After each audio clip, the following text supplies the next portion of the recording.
Bonsoir. Je ne vais pas rester beaucoup parce que mes collègues vont lire le texte. Mais je veux simplement faire une petite anecdote. Déjà au niveau marronnage, souvent les gens disent nous sommes des animistes. C'est bien parce que déjà au début de la conférence, chez nous, on devait demander aux grandes personnes que nous ne faisons pas justement la permission de dire ce que nous n'avons pas droit de dire et ce que nous va dire tout au public. Donc on n'a pas fait. Donc moi, je demande pardon. Mais pour permettre justement de me parler en tant qu'un bouchinengue, souvent on est en discussion avec les scientifiques, les écrivains, les intellectuels, et je parle du marronnage. Moi, je suis un des fils du marronnage des 3 plateaux de Guyane, pendant 3 siècles. Et je vis encore dans le marronnage. Je me sens tellement à l'aise parce qu'il y a 50 ans, les choses que je tendais à dire aujourd'hui, c'était impossible. Impossible de dire. Aujourd'hui, pour moi, c'est une évolution, c'est un progrès. Merci à ceux qui ont aidé à porter ce flambeau. Le marronnage, ce n'est pas un mythe. D'ailleurs, les autres qui sont passés avant moi, ils ont déjà tout dit. C'est un courage, c'est une force, c'est un refus, justement, de contrôler, de dominer, d'exiger le savoir et le savoir-faire de l'autre. Moi, j'ai toujours dit, j'ai toujours resté à côté des nationalistes en Guyane. Je ne peux vous le dire. Parce que je souhaite un jour peut-être voter qu'un ministre. Je sais espoir là, mais tout le monde a dit, la Guyane, pourquoi pareil, ben, on ne pas qu'il y ait un ministre. Mais, quand même, mon là, quel courage. Oui, je vais être ministre, et j'arrive pas, si la Guyane n'est pas indépendante, je ne peux pas être ministre. Alors, en tant que fils du marron, je tiens à encourager, parce que le marron, c'est pas la couleur. C'est pas la couleur. C'est la foi.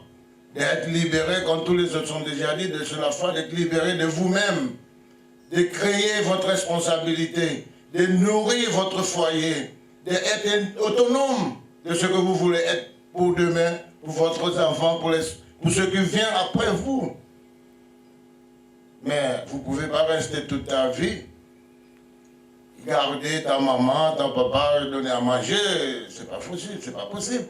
Et qu'on avait un sentiment, ne pas sortir à l'assimilation que nous avons déjà doué.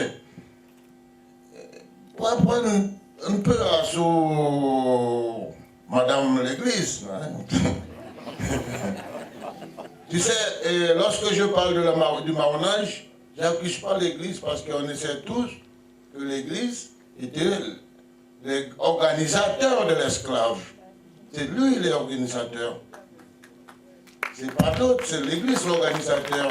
À l'époque, c'était eux qui avaient toute la responsabilité.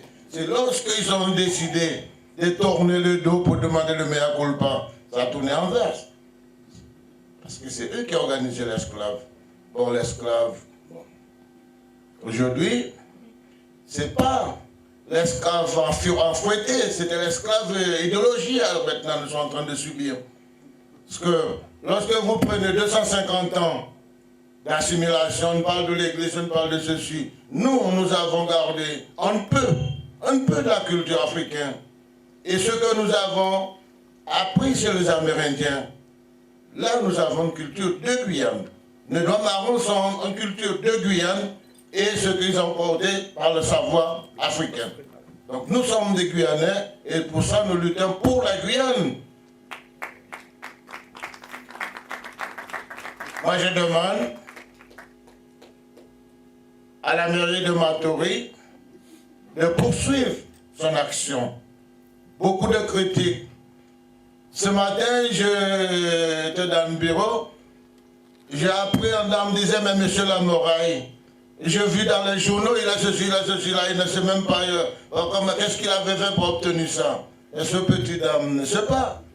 Mais dans 50 ans, la muraille est sillonnée partout en Guyane. Grâce à moi, aujourd'hui, il y a des milliers, et il y a des bouliers bouchinègues qui sont français avec des pièces d'identité. C'est une erreur que je fais parce que je ne devais pas faire ça pour que l'assimilation soit renforcée. Là, je me dis, c'est une erreur.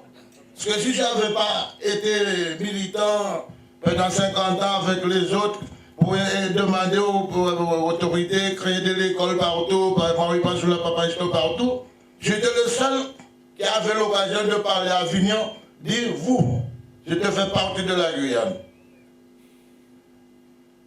C'était le seul.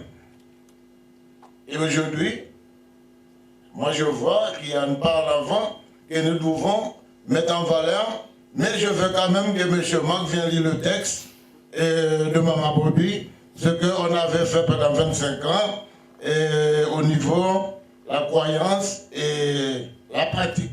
Nous avons sélectionné plus de 700 filles de Guyane et on est là pour les Guyanais, et non seulement les Guyanais, des personnes qui voulaient s'informer de la forêt guyanaise pour qu'ils puissent venir passer des formations d'apprentissage.